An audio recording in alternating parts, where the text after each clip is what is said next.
The college football regular season is over. Championship weekend is on the way, and it's a big one for Tulane as they will now host back-to-back conference championships at Yulman Stadium. Going to be a good one Saturday. Be sure to get your tickets if you have not already. Tulane will be hosting SMU. Meanwhile, for LSU, it's award season on the way as they have a Heisman candidate as well as some other awards. An assistant coach is up for a big award, as well as Malik Nabers with the Biletnikoff. We'll see who will end up with that one. Hard not to go with Malik Nabers as the clear pick there. And then, of course, we will be waiting to see what's going on with these bowl games and where LSU and Tulane after this conference championship, where they will land as well. Yeah, things are starting to get interesting. Shout out to Fred Biletnikoff, Erie legend, great man from PA. We're big PA people over here. Big PA people. And we're going to see how everything goes and start breaking it all down with T-Bob and Jhaquan. So let's get into these ads. Are you ready to experience the magic of Mardi Gras in a whole new way? Welcome to UniqueNolaThrows.com, where they're reimagining the Mardi Gras throw tradition. At UniqueNolaThrows.com, they offer distinctive throws that serve not just as festive accessories, but as keepsakes to cherish beyond the Mardi Gras season. Their products are carefully curated to capture the Mardi Gras spirit in every detail, from light-up headbands that illuminate the night to vibrant scrunchies that add a pop of color to any ensemble. They're committed to keeping their throws affordable, making it easier for everyone to hold a piece of Mardi Gras magic in their hands. Because they believe that every throw counts, they want everyone to experience the joy of giving and receiving a unique and thoughtful throw. They invite you to join them in creating a new narrative for Mardi Gras. UniqueNolaThrows.com is a platform for everyone to express their love for Mardi Gras in a thoughtful manner. They're inspired by the happiness, the camaraderie, and the passion that Mardi Gras stirs in all of us. Visit Unique Nola Throws today to explore their fresh collection and find the perfect keepsakes for your next throw. What could be more thrilling than adding to the carnival atmosphere with items that will be cherished long after the parade?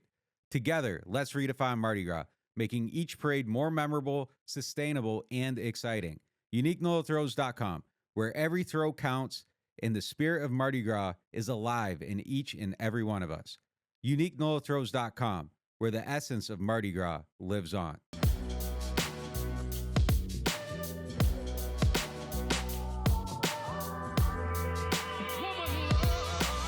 LSU finishes the regular season 9-3, but still got a game left. We'll see where they end up in the bowl conversation. But award season is what's most important right now for LSU. Where is Jayden Daniels going to end up in the Heisman conversation after championship weekend? And as we continue on, look, they've got two of the top wide receivers in the game right now. Is Malik Nabers going to win the Biletnikoff Award? And joining us every week is T-Bob Hebert, who has been talking about these conversations with us all season. T-Bob, you can listen to him on ESPN Radio there in Baton Rouge and, of course, on the Snaps podcast. T-Bob, thank you so much for being here today. Let's go ahead and start with the Jayden Daniels conversation. Does it change at all as far as the Heisman odds with him not playing any more games?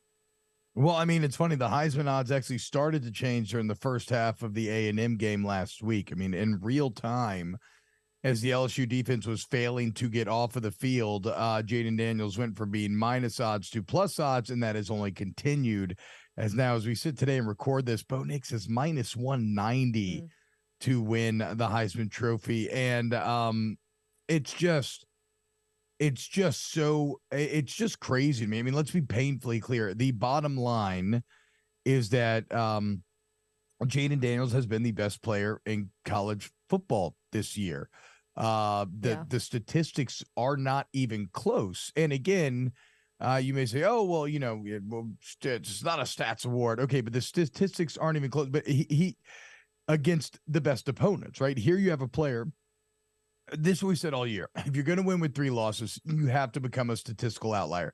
Jayden Daniels has made himself into that statistical outlier, and he did it against the best competition. And he has 1,000 more total yards than both the other guys. He has a bunch of touchdowns. I mean, how about this? This was the latest nuke launched by the LSU football attack. They looked at all 3 quarterbacks against top 50 defenses. Jayden Daniels played 6 games against top 50 defenses. In those 6 games, he amassed 2,346 yards and 19 touchdowns. So an average of essentially 400 yards a game and right over 3 touchdowns. Bo Nix played 2 games against top 50 defenses and amassed 654 yards and 6 touchdowns. So 320 and 3. Michael Penix had 4 games and went for 1,157 yards and 10 touchdowns. So, of course, you see 250 and 2.5, right? Like it's not even close. Jayden Daniels played the best competition. He put up the best numbers by far. And if he's not winning, it is simply because you just think that this is a quarterback wins award, right? And when we talk about kind of how we view analytics and everything else nowadays, there are few stats more kind of flawed or misleading than quarterback wins. So I don't know. I'm a little annoyed today that Bo Nix is all the way at minus 190. I think partially this is built into the expectation that Oregon is going to beat Washington on Friday. It's been pretty fascinating watching that gambling line develop as they keep trying to, Vegas keeps trying to find a number in which people will start to bet against Oregon. And it got all the way up to 10 before they finally ran into some resistance and it went back down to 9.5. So, look, you want to give it to Nix because, I don't know, he's on the Pac-12 champs, sure, but he played lesser competition and he did significantly less against that lesser competition. And Jayden Daniels is being punished for having a defense that was just an absolute disaster. It's infuriating, quite frankly.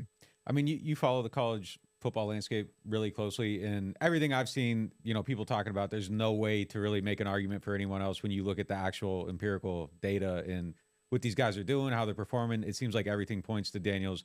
But are the voters intelligent enough to go with the actual production and the stats, or do you think it will be the narrative of wins and team success that kind of sway this? And do you think Vegas is right? I don't. Look, I would say that Vegas knows more than I do, right? I don't know the full dynamic, seedy underbelly of Heisman voting. I do know that it's very regional, right? And I'm certainly, if like somebody hears this that is not from our part of the country and not as receptive to what I'm saying here, they're just going to paint me as a homer. I mean, I'm sitting here with the LSU jerseys behind me saying the LSU guys should win the Heisman. And so I understand that. And that's the thing about this award, right? Like, if you live on the West Coast or if you're a Pac-12 football fan or any of these things, well, yeah, chances are you're just going to vote for your guy because he's your guy anyway, right? So that's where, and you would hope that maybe that middle portion that isn't beholden to that bias that would maybe fall one way or another, you would hope that they would engage with all the empirical data and everything else that clearly shows how great Jayden Daniels has been. But again, in light of just look how many games they won, like it's just a harder sell sometimes for people to get their head around. So I don't have a lot of I'm feeling pretty pessimistic unless Washington beats Oregon. Like if Oregon wins and Bo Nix plays well, I think Bo Nix is going to take home the Heisman. And it just sucks for Jayden Daniels, and it'll just become another massive point of frustration for LSU fans when it comes to Matt House in this defense, because you will have, there is no argument about it. No argument to be had. If Jayden does not win the Heisman, it is simply because of how bad this LSU defense was. And so here you would have had a side of the ball that literally ripped what should have been your second Heisman in 5 years after going 50 years between the first and second, to your third all time, second in 5 years, going into this new era of transfer quarterback recruiting. There have been 2 transfers in a row. It's just a massive, massive chip that LSU could lose. And if they don't get it, they have nobody to blame but themselves and their awful defense. Yeah, T-Bob, I was curious to see where LSU's defense ended up nationally ranked. So they're 101th in total defense, 89th in run defense, 104th in passing yards allowed. And I stacked this right next to what the offense was able to do. Number 1 in the country in scoring offense. Number 1 in the country in total offense. Number 1 in the country in third down conversion percentage. And they're second in the country in first downs on offense. To me, look, if you're going to vote the right way for this award, you look at the stats and you look at what Jayden Daniels has been able to do with this offense.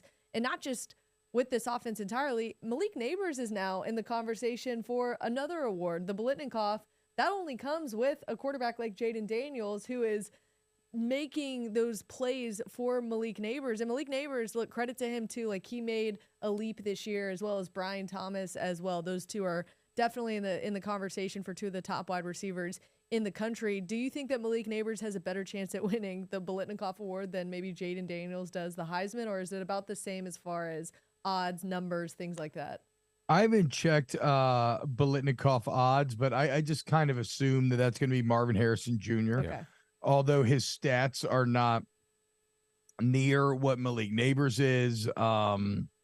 They're not as good. It's funny. They're not as good as the other two finalists. Like, his numbers are not as good as Malik Nabers, not as good as Roma Dunze's. People have this kind of built-in reasoning for Marvin Harrison Jr. that, well, he's dealing with Kyle McCord. And that's not flawed logic. Like, Kyle McCord is way worse than Michael Penix and Jayden Daniels, right?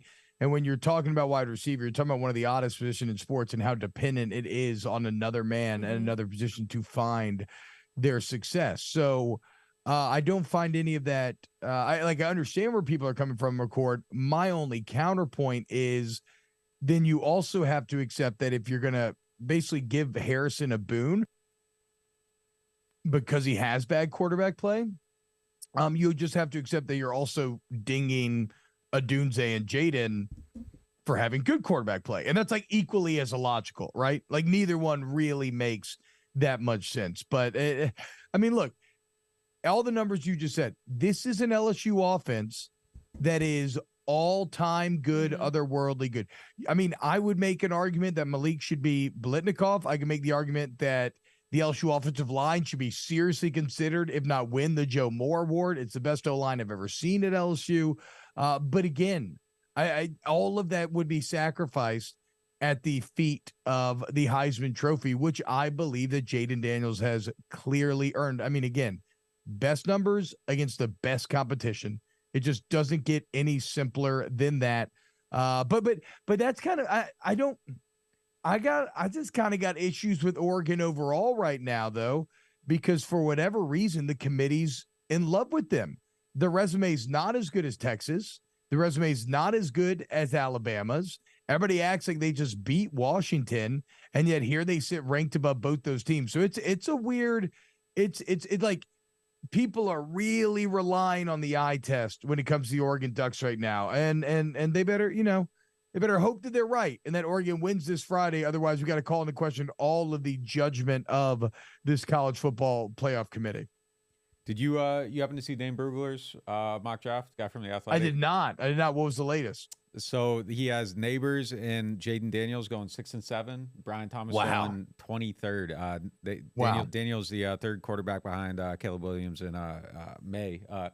Anything? Well, that's the other thing about it. Like, that's like when all these takes were popping up about like Jayden Daniels would be holding a clipboard if he was here. Well, let's move past the flawed logic of trying to unseat an incumbent, right? Because likely nobody would take the other's job if they were who they already are, right? Right. But beyond that, if you just entered like, okay, everybody's on a clean slate, let them compete for the job.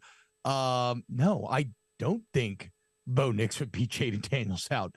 Jayden Daniels does everything Bo Nix but better. Yeah. Right? Like he throws better, more dangerous, more explosive deep balls. He runs significantly better. And that's like one of Bo Nix's greatest advantages are his legs. Like, it's just, I mean, and again, and one of the ways I've been making that point is go look at where these two players are drafted. Our NFL team's going to draft Bo Nix or they're going to draft Jayden Daniels. So don't tell me that Jayden Daniels would ride the bench behind Bo Nix, because that's some bullshit. Yeah, nobody's buying that over here.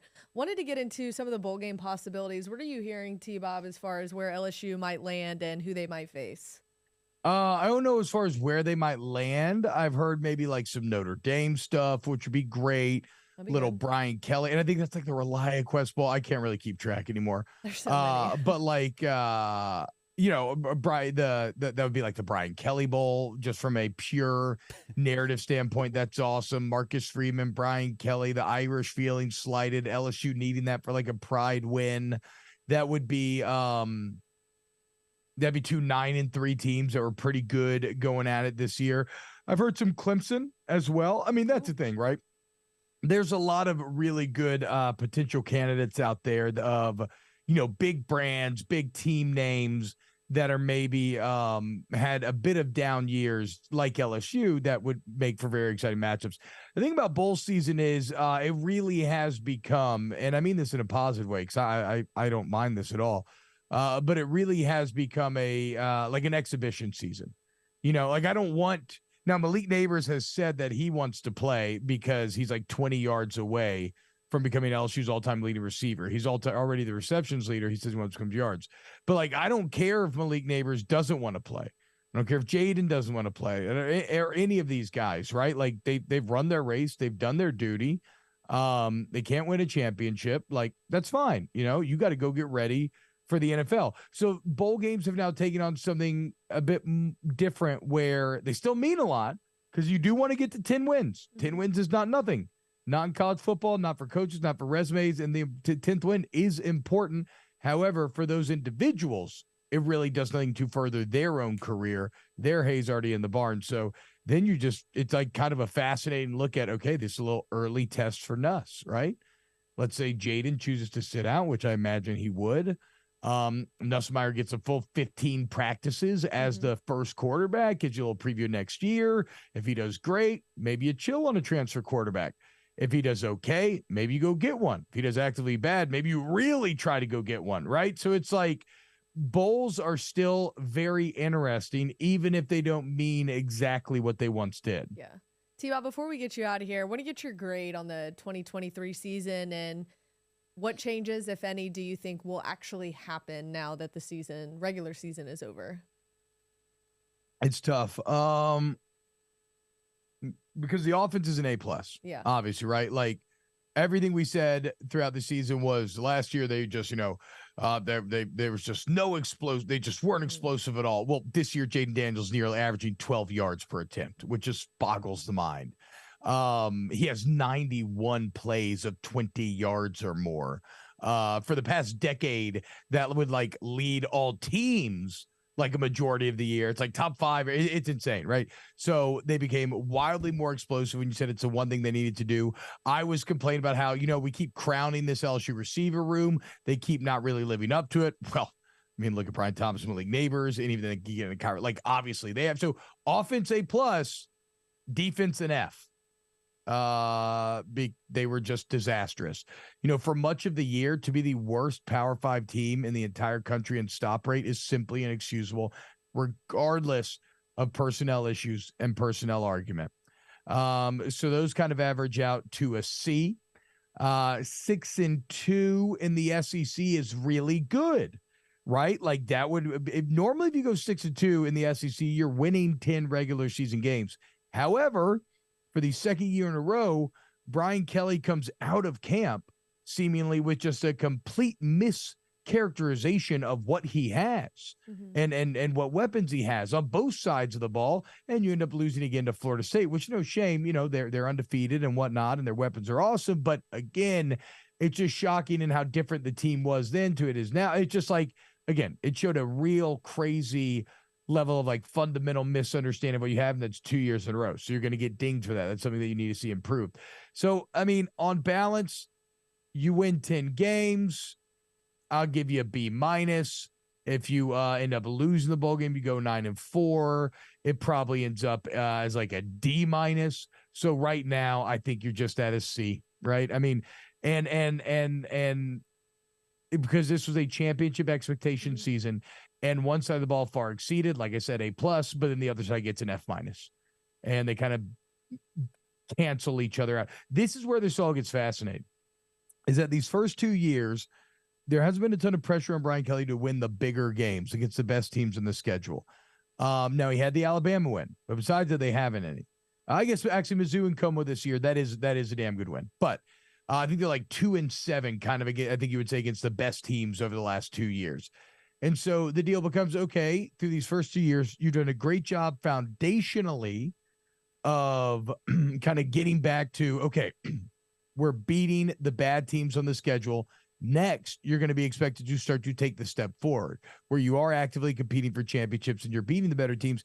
And what's interesting is that's going to come at a time when you're working in a new quarterback, losing this Heisman caliber offense. And, all word on the street right now is that you're retaining Matt House. And right after you watch what happened with Lincoln Riley and Alex Grinch, and now basically the disaster that was Alex Grinch ruined what was ruined. I mean, the first 2 years of Riley now. Like the way he's talked about now is like he's a joke. Whereas last year he was a legend for turning that program around. And so Kelly seems like he's going to make the same choice to stick with House, and there ain't going to be no excuses next year. Like people aren't going to accept a step back. They're going to expect LSU to be immediately better. Well, never any excuses from T-Bob. Never a C-level player. Just an A-team guy. We appreciate you coming through, and thanks for the breakdown. Hell yeah, Nick, Brooke. Y'all have a great week, and I'll talk to you later. It's been a while since Jhaquan Jackson has been in studio with us. We appreciate you being here. Huge week for Tulane. Back-to-back hosting the conference championship, taking on SMU this week, which new look SMU team, given their quarterback just went down with injury. What's kind of the early impressions of this game? It's a blessing to play this game, Just like I said last week to the guys that, man, if you're playing during Thanksgiving and after Thanksgiving, it's something serious, Just like today's, we talk about Championship Thursday, it's amazing when they put them banners up. You just can see it like manifesting everything. The guys came this week with it on their mind, practice each and every day. But, we work so hard, January to January, just to be in this position that we are, all the early mornings, late nights, to practice, the workouts, the film studies, all of that. It pays off, Just want to give a shout out to the coaches, the athletic staff, the academic staff, the compliance, everybody, even the players, even the strength staff, it all takes to be 1-0 to get to this point, Without them, we wouldn't be here. I know you dressed out last week, didn't see any action. How's the ankle, and what's the outlook for you this week? It's coming along, just like the strength staff and the doctors that work with me and the training room. We've been pushing it, just rehabbing it, just making sure that it get to the point to where I left off at, I just appreciate them for doing what they're doing, we got a good staff over there that know how to work, together with us and just make sure that we're in the right place to get back on the field. You've had a go ahead. Are you running? Like where you kind of feel like you're at in your rehab process? Yeah, running a little bit, just trying to brush off the little rust, but it's God's time, Yeah. You've had a unique viewpoint though, being on the sideline. Look, and you guys have been banged up kind of all year. Guys coming in and out, seeing that next man up mentality throughout the year. What have you seen about this team and the way that they've been able to handle adversity when some of the stars are out? Just like Coach Fitz say, always just the most he ever had in depth, from everywhere around the board to all the positions, and that's what you need on your team because you never know. It's sad to see somebody go down, but at the end of the day, next man got to step up, and I think the guys stepped up on all around the position, from the linebackers to the wide receivers to tight ends, if somebody had got hurt in that position, they stepped up, but it's amazing to see them guys sit back and sit back there and just watch them play, and help them sometimes. I've been on the sideline for 3 weeks, just helping them get lined up, making plays, getting excited, but I probably got the most excited last game versus UTSA because it's just something about just hype, defense played good, special teams and offense played good. Got Coach Quan out there. For people that haven't been around Tulane this year, what has this team had to overcome to get back to this moment? Really just overcome just hearing everybody say, man, was it a fluke that we went last year, and being back here this year, which I wouldn't say it was a fluke, you just put the work in, we how you said, we brush out no distraction. Yeah, block it out. Block out the outside noise, and just focus on being 1-0 and just doing that thing. Just like one of the distractions, just talking about Coach Fritz had a job offer, but same thing last year. They said the same thing, but it's just distractions coming. But it's a players-led team, no matter what. It's run by us. It's run by us. Just kind of, it seemed like you guys faced some adversity this year, though. Like your quarterback gets hurt, you have an injury. Just like some of the stuff you guys were able to overcome along the way. Like, what do you learn about a team when you kind of lose good players and the team still finds ways to kind of overcome it? Other guys step up. Like, how does that help with the character building to get to the point where you guys are at now?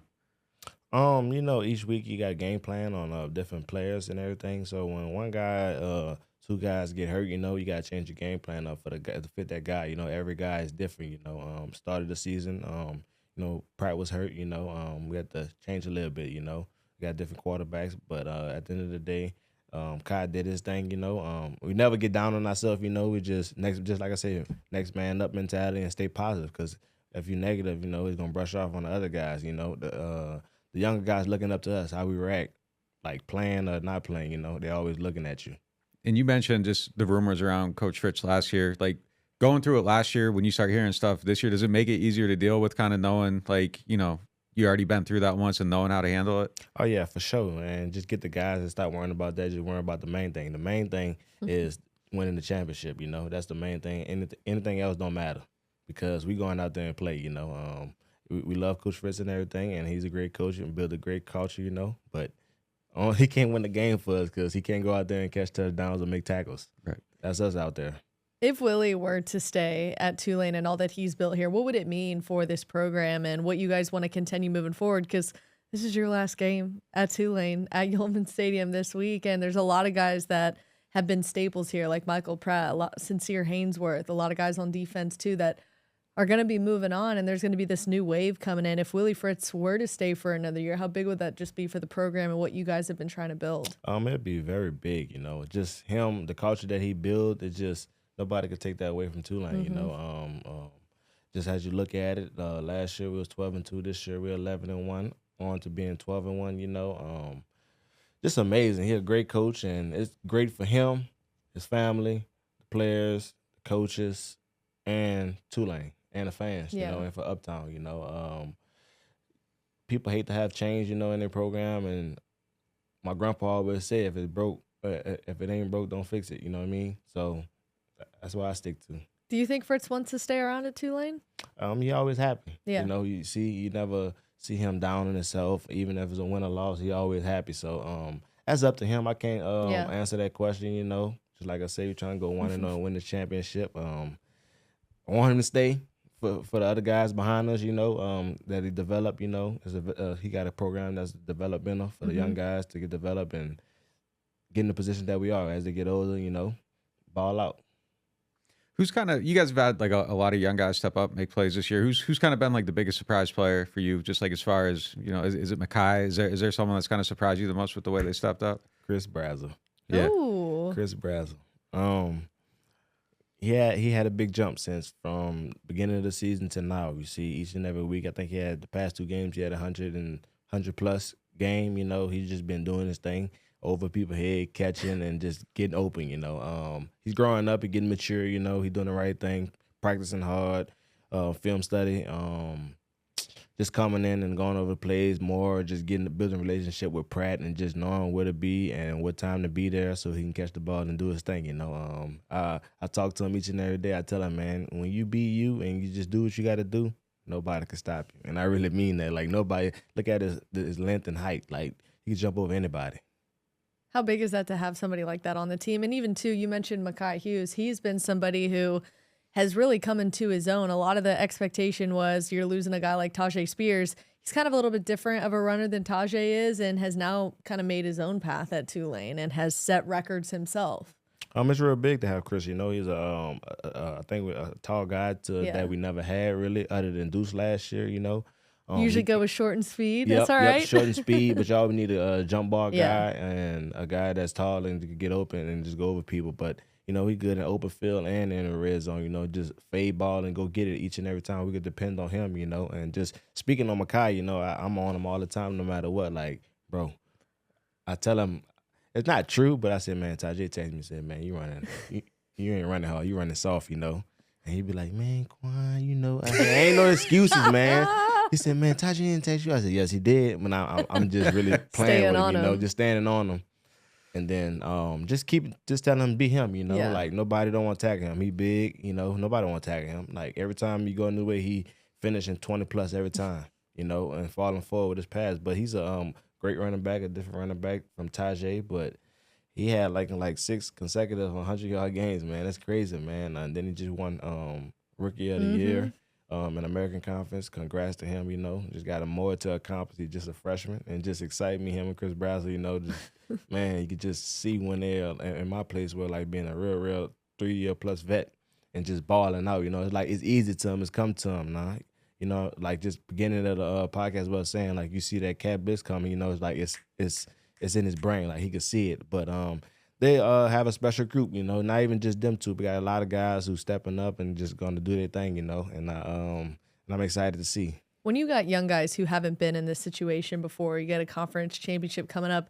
At this point in the season, it's all about finishing. You've been going 1-0 each week. You finally have got to a moment now at the end of the season where you've got a trophy on the line, and you guys know what it's like, having already been here. When you have young players, how important is it to kind of keep those guys level-headed and make sure the emotions aren't running too high this weekend?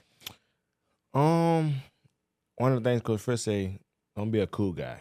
You know, cool guys get your butt beat. You know, just be you and just stick to the script. You know, and have a mentality that just don't be different. You know, each and every week be the same from week 1 to week 13 right now. Just keep doing what you're doing. Cause why change it now? You know, ain't nothing different. Just a championship game. Only thing they got on is just a championship game. It's a regular game. It's nothing different. Only thing about this game, you get a big old trophy. And you get somebody who win MVP on defense and offense, I think. Yeah. That's the only difference. And then the confetti.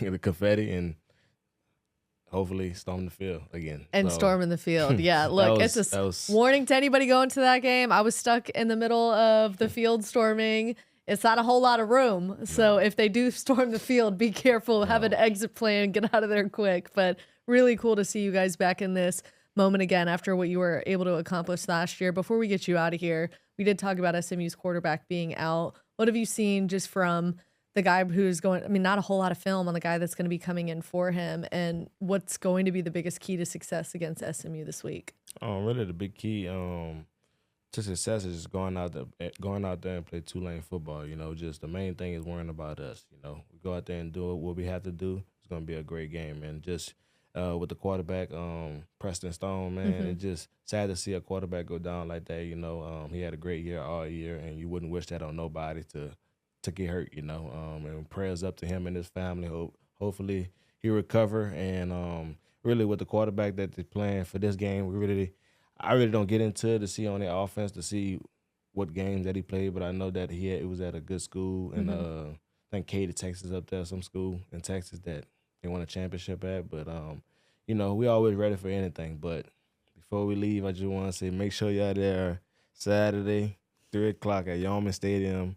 If you didn't get your tickets, go at TulaneTick.com and purchase your ticket right now, baby. And we in it. Roll.